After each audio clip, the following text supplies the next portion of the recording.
എല്ലാവർക്കും നമസ്കാരം. ഞാൻ അശ്വിൻ. അർജുനെ നമുക്ക് അറിയത്തില്ല, നമ്മൾ കണ്ടിട്ടില്ല. എങ്കിലും അർജുൻ നഷ്ടപ്പെട്ട വാർത്ത കേട്ടപ്പോൾ നമ്മൾ മലയാളികൾ ഒന്നടങ്കം കാത്തിരുന്നത് സ്വന്തം കുടുംബത്തിലെ ഒരാൾ നഷ്ടപ്പെടുന്ന പോലെയായിരുന്നു. നമ്മൾ അത്രത്തോളം ശാഠ്യം പിടിച്ചു. അർജുനെ രക്ഷിക്കണം, സർക്കാർ സംവിധാനങ്ങൾ കൃത്യമായിട്ട് പ്രവർത്തിക്കണം എന്നൊക്കെ പറഞ്ഞിട്ട് നമ്മൾ ഓരോ വാർത്തകളും ഉറ്റുനോക്കിക്കൊണ്ടിരുന്നു. ഇവിടുത്തെ മാധ്യമങ്ങളൊക്കെ ലൈവ് റിപ്പോർട്ടിംഗ് ഒക്കെ നടത്തിയിട്ടുണ്ടായിരുന്നു. അതുകൊണ്ട് നമ്മൾ സദാസമയം അതിൻ്റെ അകത്ത് നോക്കുകയായിരുന്നു, അർജുനെ നമുക്ക് കണ്ടെത്താൻ പറ്റുമോ, അർജുന ജീവനോടെ കിട്ടണേ എന്നൊക്കെയുള്ള പ്രാർത്ഥനയായിട്ട് അനേക കോടിക്കണക്കിന് മലയാളികൾ ഒരേ സമയത്ത് കഴിഞ്ഞുകൂടുന്ന ഒരു സാഹചര്യമായിരുന്നു ഉണ്ടായിരുന്നത്. അർജുൻ കേവലം ഒരു വ്യക്തിയായിരുന്നില്ല, അത് മലയാളക്കരയുടെ ഒരു വികാരമായിരുന്നു, നമ്മളുടെ ഒരു സഹോദരനായിരുന്നു. പക്ഷേ നമ്മൾ പ്രതീക്ഷിച്ചതിനൊക്കെ വിഫലമായിട്ട് ഇന്നേ ദിവസം അർജുൻ്റെ ഭൗതിക ശരീരം കണ്ടെത്തിയിരിക്കുകയാണ്, അർജുൻ്റെ ലോറിയും. ആദ്യ ദിവസങ്ങൾ ഉറപ്പായിട്ടും അർജുനെ ജീവനോടെ കണ്ടെത്താൻ പറ്റുമെന്നായിരുന്നു നമ്മുടെ പ്രതീക്ഷ. ഒരുപാട് മാധ്യമങ്ങളിൽ അതിനുള്ള സാധ്യതകളെ പറ്റി വിവരിച്ചുകൊണ്ട് ഒരുപാട് വീഡിയോസൊക്കെ വന്നു.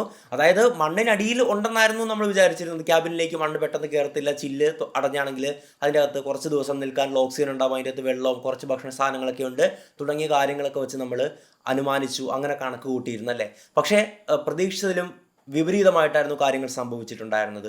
അത് മണ്ണിനടിയിലല്ലായിരുന്നു, മറിച്ച് അത് പുഴയിലേക്ക് ആ ശക്തമായിട്ടുള്ള മണ്ണിടിച്ചിൽ ആ ഒരു ലോറിയെ തൂത്തെറിഞ്ഞ് കൊണ്ടുപോയിട്ടുണ്ടായിരുന്നു.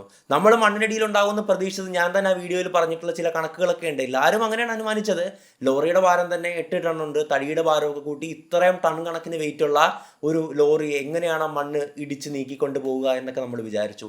നമ്മൾ ആശ്വസിക്കുകയായിരുന്നു, അങ്ങനെ ആയിരിക്കണേ എന്ന് നമ്മൾ ആശ്വസിച്ചു. അതുപോലെ തന്നെ അർജുന ലോറിക്ക് അകത്തുണ്ടാകണമെന്ന് നമ്മൾ ആഗ്രഹിച്ചു. കാരണം ലോറിക്ക് പുറത്തിറങ്ങി നിൽക്കുകയാണെങ്കിൽ പിന്നെ മണ്ണിനടിയിൽപ്പെട്ട് പോയി കഴിഞ്ഞാൽ ഒരാൾക്ക് സർവൈവ് ചെയ്യാൻ സാധിക്കില്ല. പക്ഷേ മണ്ണിനടിയിൽ ആ ലോറി ഉണ്ടാകുകയും അതിൻ്റെ അകത്ത് അർജുൻ ഉണ്ടാകുകയും ചെയ്തു കഴിഞ്ഞു കഴിഞ്ഞാൽ ഏതാനും കുറച്ച് ദിവസത്തിനുള്ളിലാണെങ്കിൽ അർജുനെ രക്ഷിക്കാമെന്ന് നമ്മൾ പ്രതീക്ഷിച്ചു. പക്ഷേ ദിവസങ്ങൾ കഴിയുന്തോറും നമുക്ക് പ്രതീക്ഷ അറ്റുവരുന്നു. ഇന്നേക്ക് 71 ദിവസമായി അർജുനെ കാണാതായിട്ട്. 71ാം ദിവസമാണ് നമുക്ക് അർജുൻ്റെ ലോറി കണ്ടെടുക്കാൻ സാധിക്കുന്നതും. അതുപോലെ നമുക്കറിയാം 71 ദിവസമായെങ്കിൽ ഒരാൾക്കും ഒരിക്കലും വെള്ളത്തിൽ അടിയിലോ മണ്ണിനടിയിലോ സർവൈവ് ചെയ്യാൻ പറ്റത്തില്ല എന്ന് നമുക്ക് എല്ലാവർക്കും അറിയുന്നൊരു കാര്യമാണ്. എങ്കിലും നമ്മളാരും തന്നെ അർജുൻ മരണപ്പെട്ടു എന്നൊരു വാക്ക് ഒരിടത്തും ഉപയോഗിച്ചില്ല. ഇന്നേ ദിവസം അർജുൻ്റെ ലോറിയും ഭൗതിക ശരീരവും കണ്ടെടുക്കുമ്പോഴേക്കും അത് നമ്മളുടെ മനസ്സിൽ വലിയൊരു മരവിപ്പാണ് ഉണ്ടാക്കിയത്. ഇതിനെക്കുറിച്ച് പല കാര്യങ്ങളും നമ്മൾ സംസാരിക്കേണ്ടതുണ്ട്. ഇത്രയും മലയാളികൾ കൂടെ നിന്നു അർജുൻ എങ്ങനെയെങ്കിലും കിട്ടണമെന്നും പറഞ്ഞ് ആത്മാർത്ഥമായിട്ട് പ്രാർത്ഥിച്ചപ്പോൾ ചിലർ അതിൻ്റെ അകത്ത് വിഷം തിരുകാൻ ശ്രമിച്ചു. അർജുൻ്റെ ലോറിയുടെ ഉടമസ്ഥനായിട്ടുള്ള മനാഫ് തുടക്കം മുതലേ അർജുന് വേണ്ടി തെരഞ്ഞുകൊണ്ടിരിക്കുകയാണ്. അർജുൻ എന്ത് പറ്റി, അതായത് അദ്ദേഹം ഒരു ഉറപ്പ് കൊടുത്തിട്ടുണ്ട് കുടുംബത്തിന്, അർജുൻ എന്ത് പറ്റി എന്നെങ്കിലുള്ള വാർത്ത ഞാൻ കൊണ്ടുവരും എന്നല്ലേ. അതിനുവേണ്ടി എങ്ങനെ ഒരു മുതലാളിക്ക് അല്ലെങ്കിൽ ഒരു ഉടമസ്ഥനക്ക് ഇങ്ങനെ പെരുമാറാൻ പറ്റുമോ നമ്മൾ ചിന്തിച്ചു പോകുന്ന അത്രയും മനുഷ്യത്വമുള്ള ഒരു മനുഷ്യൻ മനാഫിനെ പറ്റി ചില കമന്റുകൾ വന്നത് ഞാൻ കണ്ടിട്ടുണ്ടായിരുന്നു. നമ്മൾ വീഡിയോസ് എല്ലാം നോക്കുമ്പോൾ കമന്റ് നോക്കും.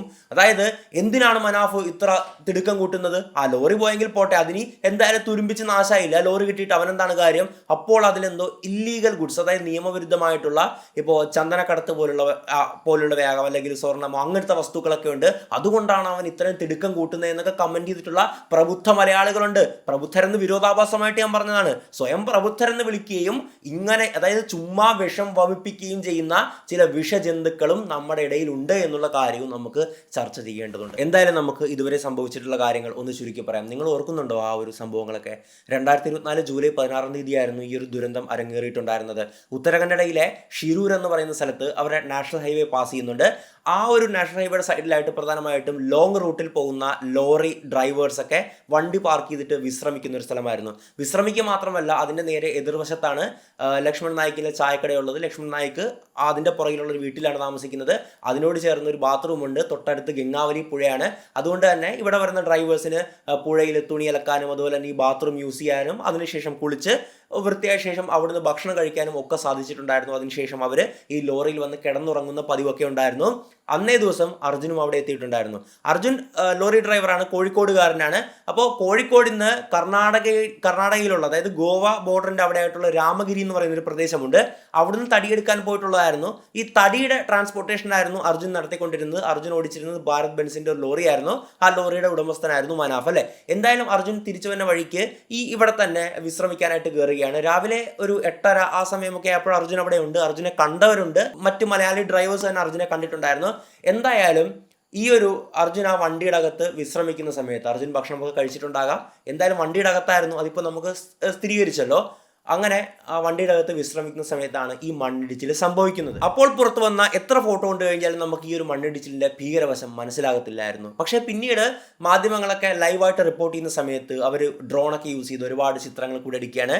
അതിൽ നമ്മൾ കണ്ടൊരു കാര്യമുണ്ട്. അതായത് മണ്ണിടിഞ്ഞ് ഗംഗാവലി പുഴയുടെ നടുക്ക് വലിയ മൺകൂനകൾ, അതിൻ്റെ പുഴയുടെ നടുക്ക് വലിയ മലകൾ രൂപപ്പെട്ടിരിക്കുന്നു. ആ വെള്ളത്തിൻ്റെ മുകളിലാണ് അങ്ങനത്തെ കൂനകൾ നിൽക്കുന്നത്. അതുപോലെ മറുകരയുണ്ടല്ലോ, ഈ വെള്ളം ഈ മണ്ണ് വന്ന് പതിച്ചതിൻ്റെ ആഘാതത്തിൽ മറുകരയിലേക്ക് വെള്ളം ശക്തിയായിട്ട് അടിച്ചു കയറി അവിടെയുള്ള വീടുകൾ തകർന്നു, അവിടെയുള്ള ആൾക്കാർ കാണാതായി എന്നൊക്കെയുള്ള വാർത്തകൾ നമ്മൾ പിന്നീട് അറിഞ്ഞു. അതായത് കേവലം നിസ്സാരമായിട്ടുള്ളൊരു മണ്ണിടിച്ചിലായിരുന്നില്ല, അത്രയും ശക്തമായിട്ടുള്ള ഒരു മണ്ണിടിച്ചിൽ തന്നെയായിരുന്നു. നമ്മൾ ആദ്യം അനുമാനിച്ചതും എങ്ങനെയാണ്, അർജുൻ്റെ ലോറി ഇത്രയും ഭാരമുള്ളതുകൊണ്ട് ഒരിക്കലും അത് വെള്ളത്തിലേക്ക് പോകത്തില്ല എന്നാണ്. കൂടെ ഒരു ടാങ്കർ പോയ വാർത്ത നമ്മൾ കണ്ടിട്ടുണ്ടായിരുന്നു. ടാങ്കറിൻ്റെ അകം പൊള്ളയായിരിക്കാം, അത്രയും ഭാരമില്ലായിരിക്കാം, പക്ഷേ അർജുൻ്റെ ലോറിക്ക് ഇത്രയും വെയിറ്റ് ഉണ്ട്, ഇത്രയും ടണ്ണോളം തടിയുണ്ട്, അതൊക്കെ കൊണ്ട് അർജുൻ്റെ ലോറി വെള്ളത്തിലേക്ക് പോകരുതേ എന്ന് നമ്മൾ ആഗ്രഹിച്ചു. തുടക്കത്തിൽ പരിശോധന നടത്തിയ നേവിയും പറഞ്ഞത് തന്നെയായിരുന്നു, ഞങ്ങൾ ആദ്യത്തെ ദിവസം തന്നെ വെള്ളത്തിൽ പരിശോധന നടത്തി, അവിടെ ഒന്നും കണ്ടെത്താൻ സാധിച്ചില്ല എന്ന പറഞ്ഞ വാദം കൂടെ നമ്മൾ എടുത്തുയർത്തി കാണിച്ച് അർജുൻ മണ്ണിനടിയിൽ ഉണ്ടാകും എന്ന് തന്നെയാണ് നമ്മൾ വിശ്വസിച്ചിരുന്നത്. എന്തായാലും ഈ ജൂലൈ 16 തീയതി ഒന്നും അർജുനെ പറ്റിയിട്ടുള്ള വാർത്തകൾ നമ്മൾ ആരും അറിയുന്നില്ല. അന്നേ ദിവസം തന്നെ 4 മൃതദേഹങ്ങൾ കണ്ടെടുക്കുന്നുണ്ട്. ജൂലൈ 17 തീയതി മറ്റ് 3 മൃതദേഹങ്ങൾ കണ്ടെടുക്കുന്നുണ്ട്. ഇതിൽ 5 പേരും ലക്ഷ്മൺ നായിക്കിന്റെ കുടുംബത്തിലായിരുന്നു. ലക്ഷ്മൺ നായിക്ക്, ഭാര്യ, 2 കുട്ടികൾ, മറ്റ് അവരുടെ മാതാവ്, ലക്ഷ്മൺ നായിക്കിന്റെ മാതാവ്, ആ കുടുംബം ഒന്നടങ്കം ഈ ഒരു ദുരന്തത്തിൽപ്പെട്ട് മരണമടയുകയായിരുന്നു. അത് വളരെ വേദനാജനകമായിട്ടുള്ള ഒന്നായിരുന്നു. ഒരുപാട് മലയാളികൾ ലക്ഷ്മൺ നായിക്കിനെ പറ്റിയിട്ടുള്ള ഓർമ്മകളൊക്കെ പങ്കുവയ്ക്കുന്ന വീഡിയോസ് പിന്നീട് പുറത്തു വന്നു. എല്ലാ മലയാളികളും ഡ്രൈവർമാരും അവിടെ നിർത്താറുണ്ടായിരുന്നു. ലക്ഷ്മൺ നായിക്കിന് അത്രയും കാര്യമായിരുന്നു അവരെല്ലാം. വളരെ സ്നേഹത്തോടെ അവർ ലക്ഷ്മൺ ബായി എന്നായിരുന്നു വിളിച്ചിട്ടുണ്ടായിരുന്നത്. ആ കുഞ്ഞു കുട്ടികളുടെ 2 വീഡിയോസൊക്കെ പുറത്തു വന്നിട്ടുണ്ടായിരുന്നല്ലേ. ഏതൊരു വ്ലോഗർ എടുത്തിട്ട വീഡിയോ ആയിരുന്നു യൂട്യൂബിൽ, അതും നമ്മൾ കാണാനിടയായി. സംഭവം നടന്ന ജൂലൈ 16 ആണെങ്കിലും ജൂലൈ 19 തീയതിയാണ് അർജുനെ കാണാനില്ല, ഈ ഒരു മണ്ണിനടിയിൽ ഒരു മലയാളി പെട്ടിട്ടുണ്ട് എന്നൊരു വാർത്ത നമ്മൾ അറിയുന്നത്. ആ ഒരു സംശയം ഉന്നയിച്ചുകൊണ്ട് തന്നെ കുടുംബം അടുത്ത ദിവസം തന്നെ രംഗത്ത് വന്നിട്ടുണ്ടായിരുന്നു. പക്ഷേ അതിനെ പറ്റിയിട്ടുള്ള വാർത്തകളും കാര്യങ്ങളും ഒക്കെ വളരെ സീരിയസ് ആയിട്ട് ഗൗരവമായിട്ട് പുറത്തു വന്നത് ജൂലൈ 19 തീയതിയായിരുന്നു. തുടർന്ന് പുറത്തു വന്നിട്ടുള്ള നിർണായക വിവരം ഭാരത് ബെൻസ് കമ്പനിയിൽ നിന്നായിരുന്നു. അതായത് ഭാരത് ബെൻസിന് GPS സംവിധാനമുണ്ട്. സ്റ്റാർട്ട് ചെയ്ത് കഴിഞ്ഞ് കഴിഞ്ഞാൽ GPS കണക്റ്റഡ് ആവും. അപ്പോൾ അർജുൻ്റെ അവസാന ലൊക്കേഷൻ എന്നുള്ളത്, ലോറിയുടെ അവസാന ലൊക്കേഷൻ എന്നുള്ളത് ഈ മണ്ണിടിച്ചിൽ നടന്ന അതേ പ്രദേശത്ത് തന്നെയാണെന്ന്. അപ്പോൾ നമുക്ക് ഏകദേശം ഉറപ്പായി അർജുൻ്റെ ലോറി ആ മണ്ണിനടിയിൽപ്പെട്ടിട്ടുണ്ടെന്ന്. തൊട്ടടുത്ത ദിവസം അതായത് ജൂലൈ 20 തീയതി NIT സൂറത്കല്ലിൽ നിന്നുള്ള സംഘം വന്നിട്ട് ഗ്രൗണ്ട് പെനിട്രേറ്റിംഗ് റഡാർ വെച്ച് പരിശോധിക്കുകയാണ്. മൺകൂനയിലാണ് പരിശോധിക്കുന്ന, റോഡിനോട് ചേർന്നിട്ടുള്ളത്. അപ്പോൾ എന്തെങ്കിലും മെറ്റൽ വസ്തു, വലിയ ലോഹ വസ്തുക്കളൊക്കെ ഉണ്ടെങ്കിൽ കണ്ടെത്താൻ സാധിക്കും.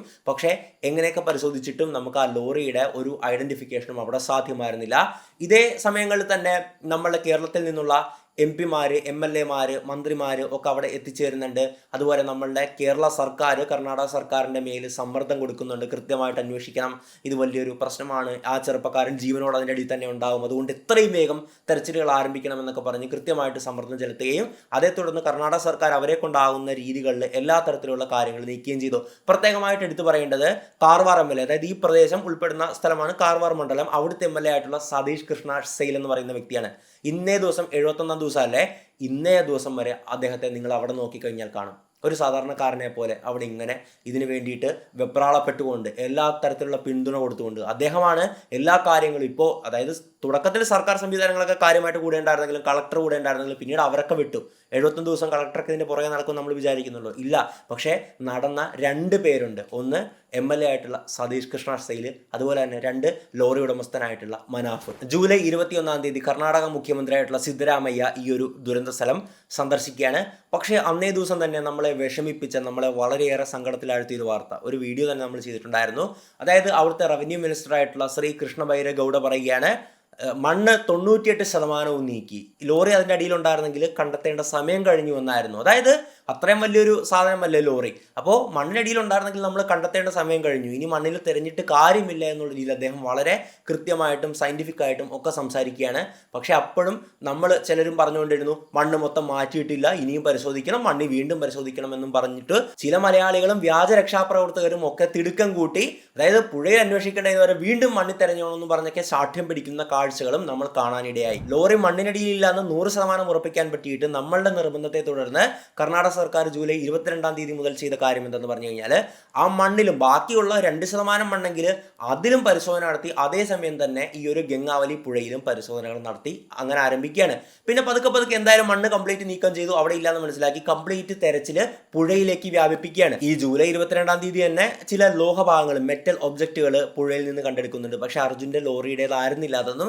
എന്തായാലും തൊട്ടടുത്ത ദിവസം 23 തീയതിയാണ് ലോങ് ബൂം എക്സ്കവേറ്റർ അവിടെ കൊണ്ടുവരുന്നത്. അതായത് MLAയും കർണാടക സർക്കാരും ഒക്കെ വളരെ പ്രയത്നിച്ചുകൊണ്ട് തന്നെയാണ് ഈ സാധനങ്ങളെല്ലാം കൊണ്ടുവരുന്നത്. വളരെ ദൂരത്തു നിന്നായിരുന്നു കൊണ്ടുവന്നിട്ടുണ്ടായിരുന്നത്.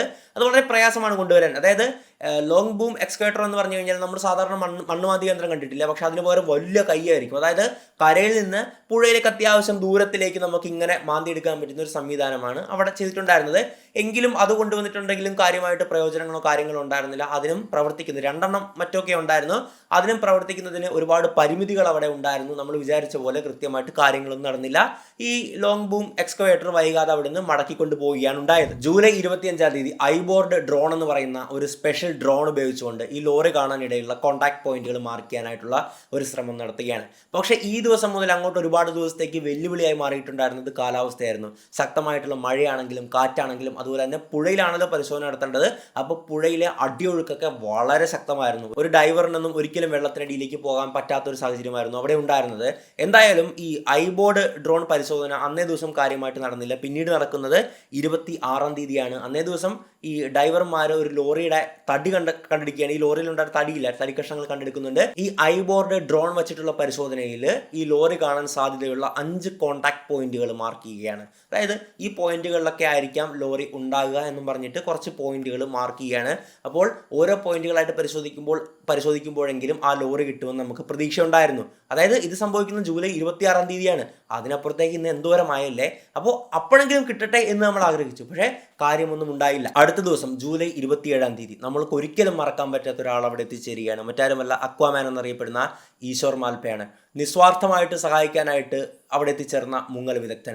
അദ്ദേഹത്തിന് അത് ചെയ്തിട്ട് ഒരു പ്രതിഫലമോ കിട്ടാനില്ല. അദ്ദേഹം സാധാരണക്കാരനാണ്. അദ്ദേഹത്തിൻ്റെ കുടുംബവും പ്രത്യേകിച്ച് അദ്ദേഹത്തിൻ്റെ കുട്ടികളൊക്കെ അസുഖബാധിതരാണ്. അത്രത്തോളം കഷ്ടപ്പെടുന്ന ഒരു സാഹചര്യത്തിൽ നിന്ന് പോലും അദ്ദേഹം ജീവിതത്തിൽ ഒരു ഘട്ടത്തിൽ ഒരു തീരുമാനമെടുക്കുകയാണ്. അപകടങ്ങളിൽ പെടുന്നവരെ എന്നെ കൊണ്ടാവുന്ന വിധം രക്ഷിക്കും എന്ന് കരുതിയിട്ട് ഇതെല്ലാം പഠിച്ചെടുക്കുകയാണ്. അങ്ങനെ ഒരുപാട് ജീവനുകൾ അദ്ദേഹം രക്ഷിച്ചിരിക്കുകയാണ്. അങ്ങനെയാണ് അദ്ദേഹം ഇവിടെ എത്തിച്ചേരുന്നത്. അദ്ദേഹം അവിടെ ഡൈവിംഗ് നടത്തുകയാണ്. അദ്ദേഹത്തിൻ്റെ ടീം ഉൾപ്പെടെ അവിടെ ഡൈവിംഗ് നടത്തുകയാണ്. അതൊക്കെ നമ്മൾ വാർത്തയിലൂടെ തത്സമയം കണ്ടിട്ടുണ്ടായിരുന്നു. പക്ഷേ അടിയൊഴുക്ക് വളരെ ശക്തമായതുകൊണ്ട് തന്നെ നമ്മൾ വിചാരിച്ചതുപോലെ തന്നെ അദ്ദേഹത്തിന് അവിടെ ഡൈവിംഗ് ചെയ്ത് പരിശോധന നടത്തിയെങ്കിലും ശക്തമായിട്ടുള്ള അടിയൊഴുക്ക് കാരണം പെട്ടെന്ന് പൊങ്ങേണ്ടി വരുന്നു. കൂടുതൽ ആഴത്തിലേക്ക് പോകാൻ പറ്റുന്നില്ല. അങ്ങനെ അന്ന് ഡൈവിംഗ് ചെയ്തിട്ട് നമുക്ക് ഒരു തരത്തിലുള്ള തുമ്പും ലഭിച്ചില്ല ഈ ലോറിയെക്കുറിച്ച്. ഈശ്വർ മാൽപ്പയുടെ കാര്യം പറയുവാണെങ്കിൽ അദ്ദേഹം പിന്നീടും പല തവണ അവിടെ വന്നിട്ടുണ്ടായിരുന്നു. ഈ കഴിഞ്ഞ ഏതാനും കുറച്ച് 4 ദിവസം മുമ്പോ മറ്റോ ഒക്കെ അവിടെ വന്നിട്ടുണ്ടായിരുന്നു. അപ്പോൾ ഈശ്വർ മാൽപ്പയെ പറയുന്നൊരു കാര്യമുണ്ട്, എന്നെ ഇവിടെ പ്രവർത്തിക്കാനായിട്ട് സർക്കാർ അനുവദിക്കുന്നില്ല, എന്നെ കൊന്നു കളയുമെന്നൊക്കെ അവിടുത്തെ SP അടക്കമുള്ളവർ പറയുന്നു. ഒരുപക്ഷെ ഞാൻ മനസ്സിലാക്കുന്നത് ഈശ്വർ മാൽപ്പയാണ് ഇത് കണ്ടെടുക്കുന്നതെങ്കിൽ അതിൻ്റെ ക്രെഡിറ്റ് അദ്ദേഹത്തിന് പോയാലോ എന്നിവർക്ക് ഭയമുണ്ടാകും. ഇത്തരം കാര്യങ്ങളൊക്കെ ചെയ്തിട്ട് അത് കണ്ടെടുക്കുന്നത് മറ്റൊരു സാധാരണ ഒരു സിറ്റിസൺ ആണെങ്കിൽ ഈ ഇവർ ചെയ്തതിൻ്റെ കാര്യങ്ങളുടെ വില ജനങ്ങൾ കുറച്ച് കാണും, അതിൻ്റെ ക്രെഡിറ്റ് മറ്റൊരാൾ കൊണ്ടുപോയി എന്നൊരു ഭയമായിരിക്കാം അവർക്കുണ്ടായിരുന്നത്. അപ്പോൾ ഞാൻ പറഞ്ഞു വന്നത്, ഈശ്വർ മാൽപ്പെ അന്ന് മടങ്ങിയിട്ടുണ്ടായിരുന്നെങ്കിൽ പല തവണ അദ്ദേഹത്തിൻ്റെ സംഘവുമായിട്ട് വന്ന് അവിടെ പരിശോധന നടത്തിയിട്ടുണ്ടായിരുന്നു. യാതൊരുവിധ പ്രതിഫലമോ ഒന്നുമില്ല. അദ്ദേഹത്തിൻ്റെ ചെലവിലാണ് ഈ വണ്ടിയും കാര്യങ്ങളും എല്ലാ സംവിധാനവുമായിട്ട് അദ്ദേഹം വരുന്നത്. അദ്ദേഹം ഒരു മത്സ്യത്തൊഴിലാളിയൊക്കെയാണ്. അപ്പോൾ അദ്ദേഹത്തെ പോലുള്ള മനുഷ്യർ ഈ ഭൂമിയിലുണ്ട് എന്ന് തന്നെ ചിന്തിക്കുമ്പോൾ തന്നെയാണ് നമുക്ക് മനുഷ്യത്വമുണ്ട്, ഹ്യൂമാനിറ്റി എക്സിസ്റ്റ് എന്ന് പറയുന്ന കാര്യമൊക്കെ നമുക്ക് മനസ്സിലാകുന്നത്. അദ്ദേഹത്തിനും കുടുംബത്തിനും എല്ലാവിധ പ്രാർത്ഥനകളും നേരുകയാണ്. പിന്നീട് ഈ പരിശോധനകൾ തൽക്കാലത്തേക്ക് നിർത്തിവെക്കുന്ന ഒരു സാഹചര്യമായിരുന്നു ഉണ്ടായിരുന്നത്. കാരണം ഇത്രയൊക്കെ പരിശോധിച്ചിട്ടും ഒന്നും കിട്ടുന്നില്ല. മാത്രമല്ല പ്രധാനമായിട്ടും മുങ്ങിയാണല്ലോ പരിശോധിക്കേണ്ടത്. അപ്പോൾ മുങ്ങി പരിശോധിക്കാനായിട്ട് അടിയൊഴുക്ക് വളരെ ശക്തമാണ്. ഇതിനിടയിൽ ഇന്ത്യൻ നേവി വരുന്നുണ്ട്, ഇന്ത്യൻ ആർമി വരുന്നുണ്ട്. അവർ മാറി അവിടെ വരുന്നുണ്ട്. അവരെ കൊണ്ടാവുന്ന തരത്തിലൊക്കെ കാര്യങ്ങൾ ചെയ്യുന്നുണ്ട്. പക്ഷേ നേവിയുടെ ഡൈവിംഗ് സംഘം അവിടെ വന്നെങ്കിലും ശക്തമായിട്ടുള്ള അടിയൊഴുക്ക് കാരണം അവർക്ക് ഡൈവ് ചെയ്യാൻ പറ്റാത്ത, അല്ലെങ്കിൽ ഡൈവ് ചെയ്തിട്ടും പെട്ടെന്ന് തന്നെ തിരിച്ചു കയറേണ്ട ഒരു സാഹചര്യം അവിടെ ഉണ്ടായി. തിരച്ചിൽ നിർത്തിവെച്ചു എന്ന് കാണിച്ചുകൊണ്ട് കർണാടക ഹൈക്കോടതിയിൽ ഇതിനോടകം തന്നെ ഒരുപാട് ഹർജികൾ എത്തിയിട്ടുണ്ടായിരുന്നു. ആ ഹർജിയിന്മേൽ കർണാടക ഹൈക്കോടതി കർണാടക സർക്കാരിനോട് പറയുകയാണ് തിരച്ചിൽ പുനരാരംഭിക്കണമെന്ന് ഒരു ഓർഡർ കൊടുക്കുകയാണ്. അതിനെ തുടർന്ന് കർണാടക സർക്കാർ ഒരു മറുപടിയൊക്കെ കൊടുത്തിട്ടുണ്ടായിരുന്നു. ഇപ്പോൾ അടിയൊഴുക്ക് ശക്തമാണ്, ഒന്നും ചെയ്യാൻ പറ്റാത്ത സാഹചര്യമാണുള്ളത്. മാത്രമല്ല ഞങ്ങൾക്ക് ഡ്രഡ്ജർ വേണമെന്നുള്ളതായിരുന്നു കർണാടക സർക്കാർ പറഞ്ഞിട്ടുണ്ടായിരുന്നത്. അപ്പോൾ ആദ്യം ഒരു തൃശ്ശൂരിൽ നിന്നും ഡ്രഡ്ജർ എത്തിക്കും എന്നൊക്കെയുള്ള വാർത്ത നമ്മൾ കേട്ടിട്ടുണ്ടായിരുന്നു. മാധ്യമങ്ങൾ തൃശ്ശൂരിലുള്ള ഡ്രഡ്ജറിൻ്റെ അടുത്ത് പോയി വീഡിയോ ചെയ്യുന്നു. പക്ഷെ അത് ചെറിയൊരു ഡ്രഡ്ജറാണ്, അതുകൊണ്ട് നമുക്ക് അവിടെ ഒന്നും ചെയ്യാൻ സാധിക്കില്ല. അങ്ങനെ കർണാടക സർക്കാർ ഗോവയിൽ നിന്നും ഡ്രഡ്ജർ കൊണ്ടുവരാനുള്ള കാര്യങ്ങളൊക്കെ നീക്കുന്നുണ്ടായിരുന്നു. നമ്മളിവിടെ മനസ്സിലാക്കേണ്ടത്, തുടക്കത്തിലെ വീഡിയോയിൽ ഞാനടക്കം കർണാടക സർക്കാരിനെ വിമർശിച്ചിട്ടുണ്ടായിരുന്നു. കാരണം പ്രമുഖ മാധ്യമങ്ങൾ, മുഖ്യധാര മാധ്യമങ്ങൾ റിപ്പോർട്ട് ചെയ്തത് കർണാടക സർക്കാർ ഒന്നും ചെയ്തില്ല എന്നാണ്. തെറ്റാണ്. കർണാടക സർക്കാർ അവരെ കൊണ്ടാകുന്ന എല്ലാത്തരം സർക്കാർ സംവിധാനങ്ങൾ ഉപയോഗിച്ച് 71ാമത്തെ ദിവസം ആ ലോറി കണ്ടെടുക്കാനും അവരുണ്ടായിരുന്നു. ഈ ഡ്രഡ്ജർ ഗോവയിൽ നിന്ന് കൊണ്ടുവരാനായിട്ട് ഏകദേശം 90 ലക്ഷമാണ് ചിലവാക്കേണ്ടി വന്നിട്ടുണ്ടായിരുന്നത്, അതിൻ്റെ വാടക ഉൾപ്പെടെ. ഇനി മറ്റ് രക്ഷാപ്രവർത്തനങ്ങൾക്കും കാര്യങ്ങൾക്കും ഒക്കെ എത്രയോ പൈസ അവർ ചിലവാക്കിയിട്ടുണ്ട്. അപ്പോൾ പ്രധാനമായിട്ടും പറയേണ്ടത് അവിടുത്തെ കാർവാർ MLA പറ്റിയിട്ടാണ് കേട്ടോ, സതീഷ് കൃഷ്ണ സെയിൽ. അദ്ദേഹം വളരെ ഇങ്ങനത്തെ നല്ലൊരു മനുഷ്യൻ. അദ്ദേഹത്തിന് എന്ത് കിട്ടാൻ ഇത്? അദ്ദേഹം അവിടെ ഒരു സാധാരണ മനുഷ്യനെ പോലെ, ഒരു രക്ഷാപ്രവർത്തകനെ പോലെ അവിടെ ഈ പരിശോധന നടക്കുന്ന എല്ലാ ദിവസവും അവിടെ അദ്ദേഹം കാണും. അപ്പോൾ അങ്ങനത്തെയും മനുഷ്യർ ഈ ഭൂമിയിലുണ്ട്. എന്തായാലും ഈ സെപ്റ്റംബർ 18-ാം തീയതി വീണ്ടും തെരച്ചിൽ പുനരാരംഭിക്കുകയാണ്. ഡ്രഡ്ജർ വന്നു, ഗോവയിൽ നിന്ന് ഡ്രഡ്ജർ വന്നപ്പോഴാണ് പുതിയൊരു ഘട്ടമാണ് പരിശോധനയുടെ. അല്ലേ, ഇതുവരെ ഇല്ലാത്തൊരു സംഭവമാണ്. അതായത് വെള്ളത്തിൽ ഒഴുകി നടക്കുന്ന ഒരു മണ്ണുമാന്തി യന്ത്രം എന്ന് നമുക്ക് പറയാൻ സാധിക്കും. ഒരു ബേസ് ഉണ്ടാകും, അതിൻ്റെ മുകളിൽ മണ്ണുമാന്തി യന്ത്രവും ക്രെയിനും ഒക്കെ ഉണ്ടാകും. അങ്ങനെ 3-ാം ഘട്ട തെരച്ചിൽ സെപ്റ്റംബർ 18-ാം തീയതി ആരംഭിച്ചു. ഇതിനിടയിൽ മറ്റ് തെരച്ചിലുകൾ, മറ്റ് ഘട്ടങ്ങളൊക്കെ സംഭവിക്കുന്നുണ്ട്. പക്ഷെ അപ്പോഴൊന്നും കാര്യമായിട്ടുള്ള ഒരു ഇൻഫർമേഷനോ അവിടെ നിന്ന് കിട്ടിയിട്ടില്ല, ഒന്നും കാര്യമായിട്ട് കണ്ടെടുക്കാൻ സാധിച്ചില്ല. എന്തായാലും ഡ്രഡ്ജർ വെച്ചുള്ള പരിശോധനയിലും അപ്പോൾ തീരെ ഒഴുക്കും കുറഞ്ഞിട്ടുണ്ടായിരുന്നു. ഡ്രഡ്ജറിൻ്റെ പ്രവർത്തനവും അതുപോലെ തന്നെ ഡൈവിങ്, നേവി സംഘവും ഒക്കെ കൃത്യമായിട്ട് ഡൈവ് ചെയ്യുന്നുണ്ട്. ഈ 4 ദിവസം മുമ്പ് പോലും ഈശ്വർ മാൽപ്പ അവിടെ വരുന്നുണ്ട്. അപ്പോൾ ഇതെല്ലാം കൂടി ചേർന്നപ്പോഴേക്കും പലപ്പോഴായിട്ട് ലോഹഭാഗങ്ങൾ, അതുപോലെ മറ്റ് ഒരു ടാങ്കർ ലോറി പോയിട്ടുണ്ടായിരുന്നു. ഈ ടാങ്കർ ലോറിയുടെ ഭാഗങ്ങൾ, ഒരു സ്കൂട്ടർ, ഒരു പശുവിൻ്റെ അസ്ഥി, മറ്റ് ലോഹവസ്തുക്കൾ ഒക്കെ അവിടെ നിന്ന് കണ്ടെടുക്കാൻ സാധിക്കുകയാണ്. അപ്പോൾ തുടക്ക ദിവസങ്ങളിൽ അർജുൻ്റെ ലോറിയുടെ ഭാഗങ്ങൾ കണ്ടെത്തിയിട്ടില്ലായിരുന്നു. ഈ 18-ാം തീയതി മുതൽ പരിശോധിച്ചുകൊണ്ടിരുന്നത് ഐബോർഡ് ഡ്രോൺ വെച്ച് മാർക്ക് ചെയ്തിട്ടുള്ള കോൺടാക്ട് പോയിന്റ് ഉണ്ടല്ലോ, 5 കോൺടാക്ട് പോയിന്റ് ഉണ്ടായിരുന്നു. CP1, 2, 3, 4, 5 എന്ന് പറയുന്ന പോയിന്റുകൾ അല്ലേ. അങ്ങനെ ആദ്യമേ നമ്മളെല്ലാവരും പറഞ്ഞുകൊണ്ടിരിക്കുന്ന കാര്യമാണ് ഈ ലക്ഷ്മൺ ബായിയുടെ ചായക്കട നിന്നതിൻ്റെ പുറകിലായിട്ടൊന്ന് പരിശോധിച്ച് നോക്കാൻ. അവിടെയായിരുന്നു കോൺടാക്ട് പോയിന്റ് 2 ഉണ്ടായിരുന്നത്. കോൺടാക്ട് പോയിന്റ് 2-ൽ പരിശോധിക്കുന്നത് ഇന്നാണ്, സെപ്റ്റംബർ 25-ാം തീയതിയാണ്. അപ്പോൾ ഇന്നലേക്കായിട്ട് അർജുൻ്റെ ലോറിയുടെ ചില ഭാഗങ്ങളൊക്കെ കണ്ടെടുത്തിട്ടുണ്ടായിരുന്നു. അതിൻ്റേതാണെന്നൊക്കെയുള്ള വാർത്തകൾ വന്നിട്ടുണ്ടായിരുന്നു. എന്തായാലും അത്രയും ദിവസം ഇന്നലെ വരെ നമുക്ക് ഒരു ലോറിയെ പറ്റി വിവരമില്ലായിരുന്നു. ഇപ്പോൾ മലേഷ്യൻ എയർലൈൻസിനെയൊക്കെ പറ്റി നമ്മൾ സംസാരിക്കാറുണ്ട്. കടലിൽ എവിടെയോ പോയി, എന്നിട്ട് പോലും നമ്മൾ അത്ഭുതത്തോടെ നോക്കിയിരിക്കുകയാണ് ഈ പ്ലെയിൻ എവിടെ പോയി എന്ന് പറഞ്ഞല്ലേ. ഇത് ഒരു ലോറി ജസ്റ്റ് ആ പുഴയിലേക്ക് വീഴും നമ്മൾ കണ്ടുപിടിക്കാനായിട്ട് ഇത്രയും ദിവസം എടുത്തു. നേരെ ആ പുഴയിലേക്ക് വീണിട്ടും നമുക്കത് 71 ദിവസം എടുത്തു കണ്ടുപിടിക്കുക എന്ന് പറയുമ്പോഴേക്കും അത് കുറച്ച് പ്രശ്നമില്ല അതിൻ്റെ അകത്ത്. എന്തായാലും ലോറി കിട്ടിയാണ്, ലോറി കണ്ടെടുത്തു എന്നുള്ള വാർത്തകളാണ് നമ്മൾ ഇന്ന് കണ്ടുകൊണ്ടിരുന്നത്. അപ്പോൾ അതിൽ അർജുൻ്റെ ഭൗതിക ശരീരം ഉണ്ടായിരുന്നു എന്ന് നമുക്ക് ആ വീഡിയോയിലടക്കം കാണാമായിരുന്നു. ഒരിക്കലും ഒരാൾക്ക് വെള്ളത്തിനടിയിൽ ജീവനോടെ ഇരിക്കാൻ സാധിക്കില്ല എന്ന് നമുക്ക് എല്ലാവർക്കും അറിയാമല്ലേ. പക്ഷെ നമുക്ക് കിട്ടേണ്ട ഉത്തരം അർജുൻ എന്ത് സംഭവിച്ചു, ആ ലോറി എവിടെ, ലോറിക്ക് എന്ത് സംഭവിച്ചു, എന്താണ് അതിൻ്റെ അവസ്ഥ തുടങ്ങിയ കാര്യങ്ങളൊക്കെയാണ്. ഒന്നില്ലെങ്കിലും ആ കുടുംബത്തിനെങ്കിലും അറിയണ്ടേ, അത് തന്നെയായിരുന്നു നമ്മളുടെ ആവശ്യം. അപ്പോൾ എന്തായാലും അതിനൊരു ഉത്തരമായിരിക്കുകയാണ്. അർജുൻ്റെ ലോറി എവിടെ, അർജുൻ എന്താണ് സംഭവിച്ചത് എന്ന് ഒരു ഉത്തരമായി. ഇനി അതിൻ്റെ കാര്യങ്ങൾ, നടപടി, അതിൻ്റെ പോസ്റ്റ്മോർട്ടവും ബാക്കി DNA ടെസ്റ്റും ഉൾപ്പെടെയുള്ള കാര്യങ്ങളിലേക്കൊക്കെ പോകുമായിരിക്കാം. ഇനി എനിക്ക് പറയണം എന്ന് ആഗ്രഹിച്ചത് ഞാൻ തുടക്കത്തിൽ പറഞ്ഞിട്ടുള്ള കാര്യമാണ്. നമ്മൾ ഒരുപാട് മലയാളികൾ, അതായത് 99% മലയാളികളും ഇതിനെ പറ്റിയിട്ട് അത്രത്തോളം ആവലാതിപ്പെടുമ്പോൾ, വിഷമിക്കുമ്പോൾ ചിലവന്മാരൊക്കെ എന്താണ് കാണിച്ചുകൊണ്ടിരുന്നത്. ഒരു പയ്യൻ്റെ വീഡിയോ ആ ഒരു സമയത്ത് വൈറലായിട്ടുണ്ടായിരുന്നു. ഈ വാർത്ത വെച്ച് ഇങ്ങനെ വാപൊത്തിച്ചിരിക്കുന്ന ഒരു വീഡിയോ ഒരു ചാനലിൽ, അവൻ്റെ ഒരു യൂട്യൂബ് ചാനലിൽ ഇടുന്നു. അവനത് കേസും വിഷയമൊക്കെ ആയിട്ടുണ്ടായിരുന്നു. അവനെ യൂട്യൂബ് ചാനൽ ഡിലീറ്റ് ചെയ്ത് ഓടുന്നൊരവസ്ഥ. എന്താണ് മനുഷ്യൻ ഇങ്ങനെ പെരുമാറുന്നത്? അതുപോട്ടെ, ഇവിടെ എടുത്തു പറയേണ്ടത് 3 വ്യക്തികളെ പറ്റിയിട്ടാണ് ഞാൻ ഈ വീഡിയോയിൽ എടുത്തു പറഞ്ഞിട്ടുണ്ടായിരുന്നത് അല്ലേ. മനാഫ്, MLA സതീഷ് കൃഷ്ണ സെയിൽ, 3 ഈശ്വർ മാൽപ്പെ. ഇവരെ പറ്റി പറയാൻ നമുക്ക് വീഡിയോ ചെയ്യാൻ സാധിക്കില്ല. അതിൽ മനാഫിൻ്റെ കാര്യം പറയുവാണെങ്കിൽ ഈ ലോറിയുടെ ഉടമയാണ്. അപ്പോൾ മനാഫ് തുടക്ക ദിവസം മുതലേ അർജുനെ അത്രത്തോളം വിങ്ങി പൊട്ടിക്കൊണ്ട് അർജുനെ കണ്ടെത്തണമെന്ന് പറഞ്ഞ് നടക്കുകയാണ്. അപ്പോൾ ചില പ്രബുദ്ധ മലയാളികൾ കമൻറ്റ് ചെയ്യുകയാണ്, എന്തിനാണ് ഇവനെ ആ ലോറിക്ക് പുറകെ നടക്കുന്നത്? ആ ലോറി ഇത്ര തുരുമിച്ച് നാമാവശേഷമായിട്ടില്ല, അത് വിട്ട് കളഞ്ഞൂടെ? അർജുനും എന്തായാലും ജീവനോടെ കാണില്ല. അപ്പോൾ ആ ലോറിയിൽ എന്തോ ഇല്ലീഗൽ ഗുഡ്സ് ഉണ്ട്. ഇപ്പോൾ രക്തചന്ദനം പോലുള്ളവ അല്ലെങ്കിൽ സ്വർണം പോലുള്ളവയൊക്കെ കാണും. അതുകൊണ്ടാണ് ഇവൻ തിടുക്കം കൂട്ടരെന്ന് കമൻറ്റ് ചെയ്യാനും ചില പ്രബുദ്ധ മലയാളികൾ മുൻനിരയിൽ തന്നെ ഉണ്ടായിരുന്നു എന്നുള്ളത് എത്ര അപലപനീയമാണ്. നിങ്ങളുടെ ഉള്ളിൽ മനുഷ്യത്വമില്ലെങ്കിലും വേണ്ടില്ല, പക്ഷേ ഇങ്ങനെയൊക്കെ പൊതുമധ്യത്തിൽ ഇങ്ങനെ ഒന്ന് പറയണോ? നിങ്ങളുടെ ഉള്ളിലുള്ള വിഷം അത് അകത്ത് തന്നെ വെച്ചാൽ പോരെ, അത് പുറത്തേക്ക് തുപ്പേണ്ട കാര്യമുണ്ടോ? നമ്മൾ കർണാടകക്കാരെ വിമർശിക്കുമ്പോഴും അവിടുത്തെ ഗവൺമെൻറ്റിനെ വിമർശിക്കുമ്പോഴും നമ്മളെ വിമർശിക്കാൻ അല്ലെങ്കിൽ നമ്മളെ വെറും മലയാളികൾ എങ്ങനെയാണ് എന്ന് പറയാൻ നിങ്ങൾ കുറച്ച് പേര് ചേർന്ന് കാരണമായി മാറുകയാണ്. അത് ഏറ്റുപിടിക്കുന്നത് തീർച്ചയായിട്ടും നമ്മളാദ്യം കർണാടകക്കാരെ കുറ്റം പറഞ്ഞിട്ടില്ലായിരുന്നു, ഗവൺമെൻറ് പരാജയമാണെന്ന് പറഞ്ഞിട്ടുണ്ടായിരുന്നു അല്ലേ. അപ്പോൾ അവരൊരു അവസരം മുതലാക്കിയാണ്. അവരവസരം മുതലാക്കുന്നത് പോട്ടെ, നമ്മളെ തന്നെ നോക്ക്.